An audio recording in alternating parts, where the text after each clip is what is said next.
இந்த திருவள்ளூர் பக்கத்தில் அரசாங்க பள்ளிங்க. அந்த பள்ளியில் ஒரு மாணவன் விளையாண்டு இருக்கும்போது செவுரு அவன் மேலே விழுந்து அந்த ஏழாவது படிக்கிற மாணவன் வந்து இறந்து போயிட்டுருக்காங்க.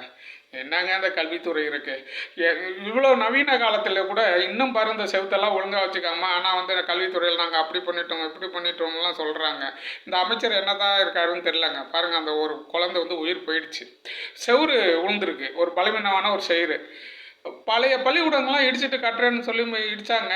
இந்த பள்ளிக்கூடம் எப்படின்னு அது செக் பண்ணவும் மாட்டேன்றாங்க. இப்போ வந்து தலைமை ஆசிரியர் அங்கே இருக்கிற வந்து இது பண்ண சொல்லி அந்த இறந்தவுடைய மாணவனுடைய உறவினர்கள் பெற்றோர்கள்லாம் வந்து போராட்டம் பண்ணி இவங்களை வந்து கைது பண்ணுங்கிற மாதிரி அவங்க பண்ணுறாங்க.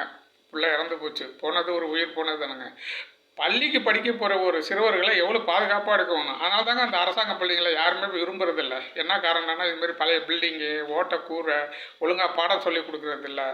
இப்படியே போயிட்டு இருந்தால் இந்த அரசாங்க பள்ளி என்ன தான் இதில் வர மதிய உணவு திட்டம், காலை உணவு திட்டம் என்னென்னமோ போடுறாங்க. ஏன்னா ஒன்றும் உருப்படியே பண்ணுறதில்ல.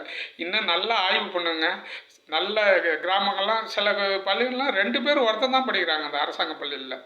அதெல்லாம் நல்லா செக் பண்ணி அதுக்கு முன்னாடிலாம் பார்த்தீங்கன்னா என்ன பண்ணுவாங்கன்னா, ஒரு 80, 85லலாம் அந்த 1வது படிக்கிற டீச்சர் வந்து இருக்கிற ஸ்கூல்லுங்க ஒரு 30, 40 பேர்த்த சேர்க்கணும். அவங்களுக்கு அதான் வேலை. அப்படிலாம் விட்டுருந்தாங்க. அப்போ சேர்த்தா தானே அப்படியே படிப்படியாக போவாங்க. இப்போ அந்த வேலையெல்லாம் கிடையாது. அழகாக பேக்க தூக்கி மாட்டிகிட்டு போகிறாங்க. அந்த வேலையை இப்போல்லாம் கொடுக்கறது கிடையாது போல் இருக்கு. 2 பேர், 1 பேர் தான் சேர்க்குறாங்க. சிலவுக்கு அந்த ஏரியாவிலே பள்ளிகளே இல்லாது பாருங்க. அங்கே தான் அந்த அரசினர் பள்ளி கொஞ்சம் ஓரளவுக்கு ஊக்கமாக இருக்குது. மிச்சம் எல்லாம் ஒன்றுமே கிடையாது. இது எந்த அளவுக்கு போகணுன்னு தெரியலங்க. நல்லா செக் பண்ணணும்.